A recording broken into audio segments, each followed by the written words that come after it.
Thank you, councillors.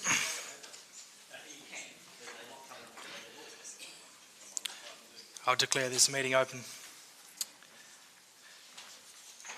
There's no announcements from me. I haven't received any apologies for tonight's meeting, but the Mayor is on approved leave of absence. There's a couple of declarations of interest already in the agenda. Councillor Stack's financial interest in 10.1.5, my interest in 10.3.1, Councillor interest in 10.4.2, and I've just received another one from Councillor Smith on 10.4.2. It's an impartial interest, as she's known the proponent for many years. Any further declarations of interest, councillors? That was the one from the other night. Councillor Kelly? Same one? Yeah. So Councillor Kelly's interest in 10.4.2, which is in the agenda already, which is the impartiality interest in, or the trivial interest in 10.4.2. Thank you. There's no public questions. Minutes from the ordinary council meeting on the 7th of August. Can someone move those? Thank you, Councillor Cook. Seconder? Councillor Hayward. All in favour? Thank you, that's carried. 7.1.2, the minutes of the advisory committees. Can we have somebody move those minutes, please? Councillor Carey, thank you. Councillor Cook. All those in favour? Thank you, that's carried. We have a couple of deputations for this evening. Firstly, on 10.3.1, Sean Mulder. Apologies if I haven't pronounced that correctly. Would like to present. All those in favour? Thank you. That's carried. And the other one was Mr. Van Leeuwen on 10.4.2. All those in favour? Thank you. We haven't. Mr. Veen isn't in the audience, I don't believe, so. And he only was here to answer a couple of questions anyway, so we'll let that one slide. So the two other gentlemen, when we get your items, we'll call you up to make your deputation. Mr. Acting Mayor, just a point of order. I think you may have had those around the wrong way. I believe that 10.31 was, you're correct, 10.31 was Mr. Van Leeuwen, thank you, and yes. 10.42. That's correct, thank you. That was still approved, so that's all fine. Thank you, Councillor Hayward. Again, once we get to those items, we'll call you up, gentlemen. Dealing with tonight's meeting, councillors, coming up for discussion, 10.2.2, 10.3.1, 10.4.1, and 10.4.2. Was there any other that we would like to discuss? Mr. Veen isn't here. Since there's no longer a deputation on 10.41, we can allow that on block unless anyone would like to discuss 10.4.1. If not, we'll take that one out. So dealing with tonight's agenda, we're dealing with 10.2.2, 10.3.1 and 10.4.2. Everyone happy with that? If someone's like to move the remainder on block? Happy to move. Councillor Hayward. Councillor Cook. Thank you. We'll put that all in favour. That's carried.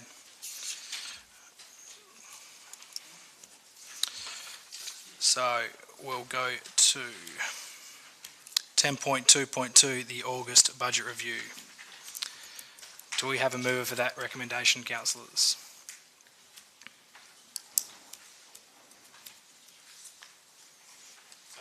Thank you, Councillor Cook. Do we have a seconder? Happy to second. Thank you, Councillor Hayward. Likely to be any debate on this one, councillors? I'll put that all in favour. As carried. On to 10.3.1 and Mr. Van Leeuwen. Should I like to come up? While he's making his way up, one of these items does require an absolute majority, so we're just going to deal with both of them separately, councillors. Mr. Van Leeuwen, you have 5 minutes. Thank you. Good evening, all councillors. My name is Peter Van Leeuwen, the Vice President of the Bunbury Motorcycle Club. We do not often get the opportunity to say thank you to the Bunbury Council and ratepayers for making available these facilities for our use. It's greatly appreciated. Not sure exactly how old the club is, but it's been around since the 50s, which makes it about 70 years. The club is in a sound financial situation and currently have in excess of $20,000 in the bank. Rather than concentrating on the benefits for the club, let's concentrate on what the benefits are for the Bunbury area.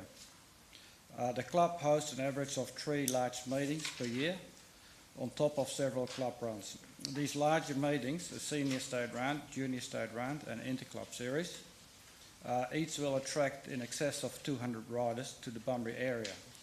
In the past, in good economic times, this number was more like 500 riders and another 1,500 spectators, which all needed accommodation, food, fuel and entertainment. In 2015, we ran the Junior National Championship in Bunbury, which was attended by over 350 riders and their families from all over Australia. This event was staged over a 7-day period, 350 riders plus families, and we're talking about 1,400 people stayed in Bunbury for 1 to 2 weeks. Once again, we have been asked by Motorcycle Australia to run the same event again in 2019, but at this stage has not been awarded yet. Over the years, the club would have contributed millions of dollars to the local economy. Personally, I have been around this sport for 50 years and believe in the economic value of this project. I do not consider this as asking for a handout, but a small investment that in return will create revenue for ratepayers and local businesses. The state governing body, Motorcycle West Australian, is fully behind this project and agreed to borrow the club $30,000. Currently, the facilities can be used for about 8 months of the year. With the use of the lights, we can get a full 12 months use out of the venue. The plan is to run another 2 large night races over the summer period, which will attract a lot of riders and families to the Bunbury region. This will bring the total number of large events run by the club from 3 to 5 for the year. In closing, this is a proactive club with a can-do attitude. We consider the environmental impact of night racing and started to build a sound wall to shield close by College Grove from excessive noise. I'm sure that people driving past would have seen a large quantity of fill being deposited. Once again, the club considered this to be a sound financial investment with good returns for all parties involved. Okay, thank you very much. Thank you very much. As I said, councillors, we'll deal with these separately just because part 2 is it requires an absolute majority. So, Sorry, I just want part 2, just for clarity, one if you put on the 18-19 budget because it doesn't really Sure. actually refer to this year. so the CEO's just picked up maybe a slight wording error in part 2, which will just get up on the screen, which will just be saying that it'll be from the closing 18-19 budget rather than the closing surplus. So, Councillor Hayward, happy to move part 1? Happy to move, yes. Cool. I'll put part 1, councillors, all in favour? Thank you. And part 2 with that slight amendment? Yep, thank you. So part 1's been moved and carried. A mover and seconder or a mover first for part 2. We're dealing with obviously point 2 now on this. Happy to move again, Councillor Hayward. Happy to move, yes. Happy to second this one, Councillor Warner. So putting point 2, all those in favour? Thank you. Okay.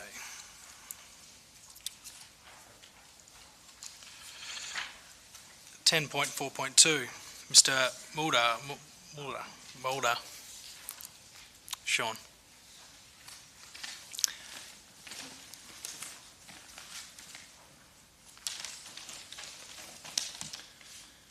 Thank you for listening to me tonight. My name's Sean Mulder. I'm a local resident in East Bunbury. Live a couple of houses down from the property that is being looked at. I've read the officer's report and make the following comments. I believe the city's condition 4 regarding landscaping is good, in that it 4D mentions tree, shrub and ground cover, indicating an expectation that more than just grass will be provided, which was lacking on the advertising set of plans.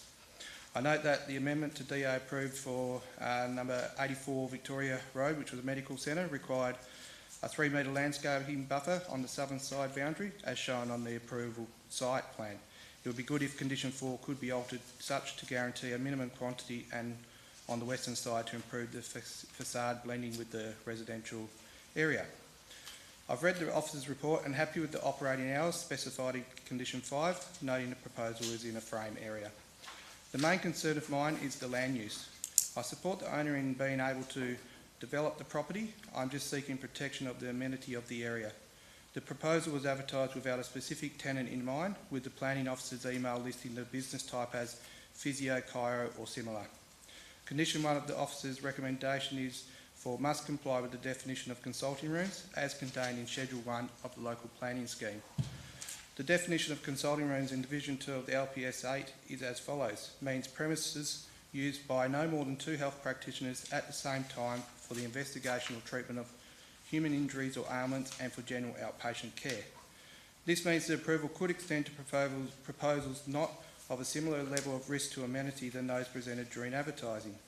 The city could condition the approval to consulting rooms, for example, chiro, physio, speech therapist, career counselling, naturopath, podiatrist, but exclude drug treatment, which would provide the applicant with a flexible approval and not alter the intent of advertising, which was at a lower risk proposal to the adjoining landowners, which resulted in only 2 objections received. The applicant's note on the schedule of submission says mentioning mental health drug treatment was discriminatory. To give background, it was specific to my circumstances in that I have had syringes left on my property, tyres let down by drug users, syringes left in my neighbour's bin, meth packets left on my doorstep, syringes on the verge. Drug deals take place at Payne Park, which the police and the city are aware of.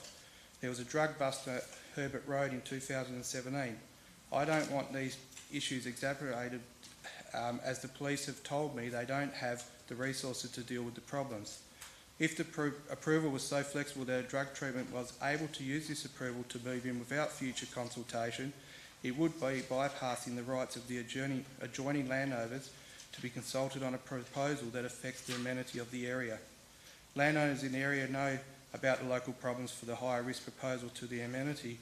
We would ask that these be required to be reapplied for and re-advertised as part of proper planning. The city has previously issued development approvals specifying the nature of business. I would request that a condition specifically be included along these lines of a development application is required for proposed change to use to consulting rooms like drug treatment or counselling, which would be an A use and subject to advertising to adjoining landowners and occupiers. Basically, at the end of the day, I would hope that the city would insist that the DA has an added clause to include a development application is required for any proposed change of use to consulting room, for example, drug treatment or counselling, so that I'm not put into a position in my area living a couple of doors down from a drug counselling service that may impact with syringes and that have been left in the past. Thank you. Thank you. Just a couple of quick questions, if I may. Sure, Councillor Howard. Just through you. I'm just wondering, first of all, under Section 4, whether it's possible to determine an appropriate meterage of the landscaping, as has been asked. And secondly, I just would like some information about whether it's possible for us to pass the item subject to further consideration in relation to the types of use. I suspect that we may not be able to do that, but I'd just like some clarification from the officers. Sure. Mr. CEO? Thank you, Mr. Acting Mayor. I'll just check with the Director and the Manager whether they can give any information as to whether Council can be that prescriptive on a land use.